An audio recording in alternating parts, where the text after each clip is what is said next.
Hoje nós vamos falar sobre a possibilidade do Brasil quebrar. E a primeira coisa que eu quero trazer é muito importante a gente evitar a toda a força que o país quebre. Um grande exemplo que a gente tem é nosso vizinho Argentina, que vem com problemas seríssimos nas contas públicas nos últimos anos, e aconteceu o seguinte resultado no ano passado. 1 em cada 2 argentinos pode entrar na faixa da pobreza até o fim de 2020. Ou seja, uma economia de um país está muito relacionada à qualidade de vida da população deste país. Nesse vídeo vamos olhar 5 coisas que o governo brasileiro pode fazer para evitar que a gente quebre.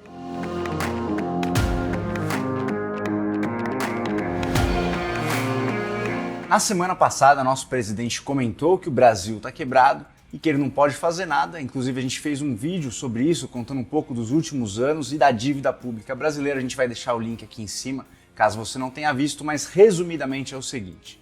Nos últimos anos, desde 2014 e 2015, a gente vem fechando as contas do governo no negativo, o chamado déficit primário. Isso fez com que a dívida pública venha subindo aceleradamente, chegando em novembro do ano passado, de 2020, na ordem de 4 trilhões e 700 bilhões de reais. Gente, isso é um caminhão de dinheiro, é o recorde brasileiro.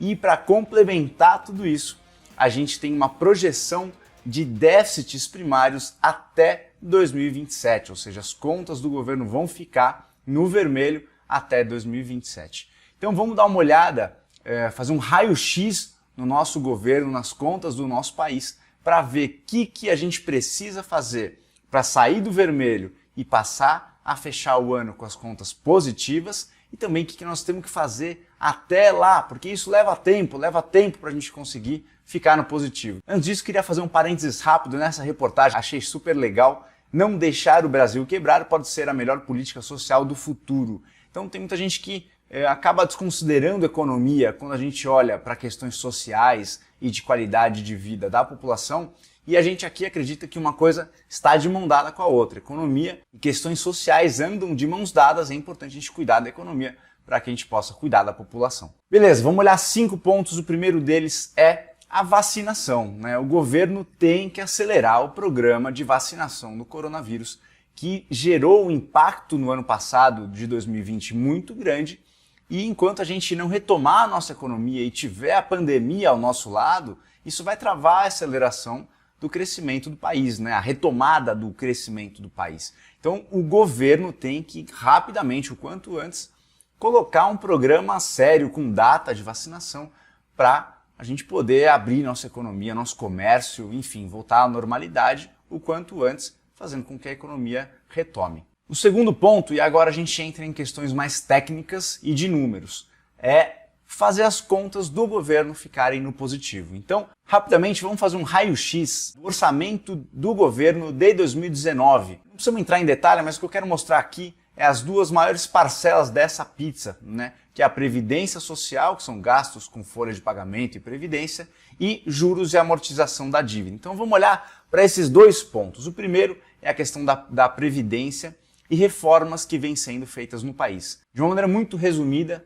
temos que olhar para 3 reformas aqui no Brasil. A primeira é a da Previdência, que foi feita no final de 2019, mas que vai gerar um efeito só daqui a um tempo. Mas é uma reforma que já foi feita e aprovada. Antes de eu falar das outras 2 reformas, queria só mostrar um gráfico rápido demonstrando o efeito numérico do rombo da Previdência no nosso país. Se a gente olhar para o gráfico, conseguimos ver que em 2018 tivemos um déficit de 290 bilhões de reais na Previdência. Isso tem que ser resolvido, ou senão as contas do governo nunca vão fechar. Beleza, outras 2 reformas. Reforma administrativa, que nada mais é do que as regras do funcionalismo público. Então os novos funcionários públicos vão entrar com novas regras. Por exemplo, alguns cargos vão poder sim ser demitidos em casos de necessidade de redução de despesas por parte do governo. Hoje não pode, isso tem que poder, isso vai fazer parte, deve fazer parte da reforma administrativa. Outra coisa que deve ser considerada na reforma são os tais dos penduricalhos, que são uma série de benefícios que alguns funcionários públicos têm, além do seu próprio salário, o que pesa ainda mais para as contas da União. Beleza, por fim, uma terceira reforma é a reforma tributária, que tem como principal objetivo simplificar a tributação no Brasil, que é uma tributação super complexa, difícil, e um dos resultados que isso deve gerar é o fomento de novas empresas, empresas crescendo, o que sempre é um motor para o crescimento do país, além de gerar empregos. Comentário rápido, dessa semana, a Ford anunciou que vai sair do país. Um dos motivos é o tal do custo Brasil, questões tributárias, enfim, acho que tem muita relação com essa necessidade da nossa reforma tributária. Beleza, agora vamos olhar para a parte dos juros da dívida. A gente tem pago aí anualmente, o Brasil paga cerca de 300 bilhões de reais só de juros da dívida pública. Para efeito comparativo, o montante destinado para um programa muito importante social como Bolsa Família é na casa de 30 bilhões, ou seja, cerca de 10 vezes menos do que nós pagamos anualmente com juros da dívida pública. Ou seja, nós temos que dar um jeito de inverter a curva da dívida, parar de subir aceleradamente e tentar dar um jeito de amortizar essa dívida e reduzir a dívida e, consequentemente, a parcela de juros. Beleza, mas como é que a gente faz para amortizar a dívida se o resultado projetado das contas públicas é negativo até 2027? Uma maneira de fazer isso, que é geração de caixa através da venda de ativos. E eu vou listar aqui rapidamente 3 ativos que o governo tem, que ele pode gerar caixa, e o primeiro deles nada mais é do que a reserva internacional, que é dinheiro, Por si só, o governo tem cerca de 350 bilhões de dólares no Banco Central, que é a sua reserva internacional. Isso vem sendo construído ao longo dos últimos anos, mais de 10 anos, a gente vem subindo essas reservas, e agora, inclusive, questiona-se se a gente deve usar parte dessa reserva para amortizar a dívida e tentar reduzir essa parcela de juros. É claro, a gente não pode usar a reserva inteira, seria uma irresponsabilidade. Essa reserva é uma gordura, um colchão muito importante para o nosso país, inclusive para manter a credibilidade do país frente ao mercado internacional e também nacional. Um país sem credibilidade tem dificuldades muito maiores para retomar o crescimento econômico e equilibrar suas contas públicas, o que nós estamos precisando fazer aqui no Brasil. Para fechar esse assunto das reservas, a efeito comparativo, a nossa dívida, se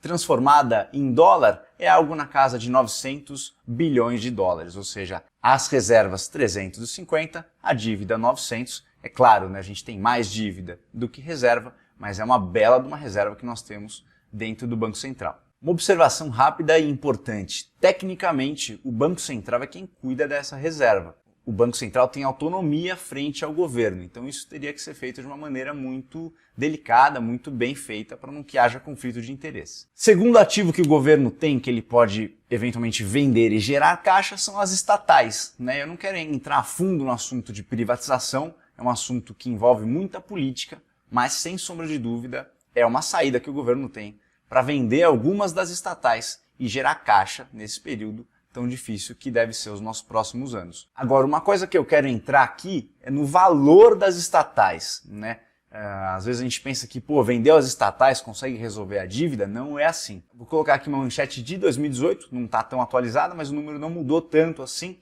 O valor de mercado das 138 estatais federais é de 800 bilhões, calculou o Tesouro. Isso deve ter subido um pouquinho nos últimos anos, porque o lucro das estatais veio subindo, mas não se compara com a nossa dívida pública, que beira aí os 5 trilhões de reais. Por fim, o terceiro ativo e bastante curioso que o governo tem são imóveis. São imóveis que, com o passar do tempo, passaram a ser desutilizados pelo poder público e que o valor desses imóveis pode somar algo perto de 1 trilhão de reais, segundo o nosso ministro da Economia. Inclusive uma manchete também mostrando que esse dinheiro pode ser usado para abater a dívida pública, como a gente está falando agora.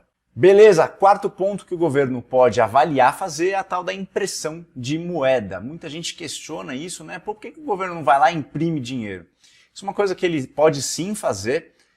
Duas observações. A primeira é que no nosso passado, imprimir moeda gerou a tal da hiperinflação no final do século passado. Então, impressão de dinheiro pode gerar uma inflação e uma inflação super descontrolada. A gente tem que tomar muito cuidado com a inflação. Porém, se a gente olhar para os Estados Unidos, por exemplo, ele vem imprimindo dinheiro à torto e à direita e vem dando resultado. Lógico, a gente tem situações muito diferentes, os Estados Unidos e o Brasil. Porém, existe uma nova maneira de imprimir dinheiro que é destinada exclusivamente para compras de títulos públicos. Em tese, ela tem menos risco de gerar inflação, mas mesmo assim não é 100% seguro. Então, o governo, se for para um caminho desse, tem que fazer com muito cuidado e com muito estudo para a gente não entrar de novo numa situação de inflação descontrolada. Por fim, quinto ponto que o governo pode fazer, a gente espera que não faça, é o aumento ou a criação de novos impostos. Se a conta não está fechando, né? Se a arrecadação de impostos está sendo e será menor do que os gastos nos próximos anos, o governo pode tentar arrecadar mais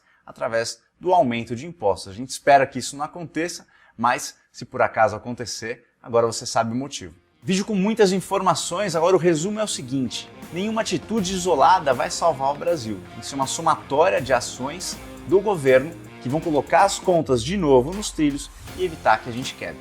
O objetivo desse vídeo foi tentar democratizar esse tipo de informação que nem sempre é disponível e requer uma série de pesquisas, mas que, por outro lado, a população deveria saber que isso impacta diretamente nossa vida. Se você gosta desse tipo de conteúdo, não deixa de se inscrever, dá aquele like no vídeo, deixa seu comentário aqui embaixo, o que você acha do Brasil, tá tudo certo, tá preocupado? E a gente se vê nos próximos vídeos.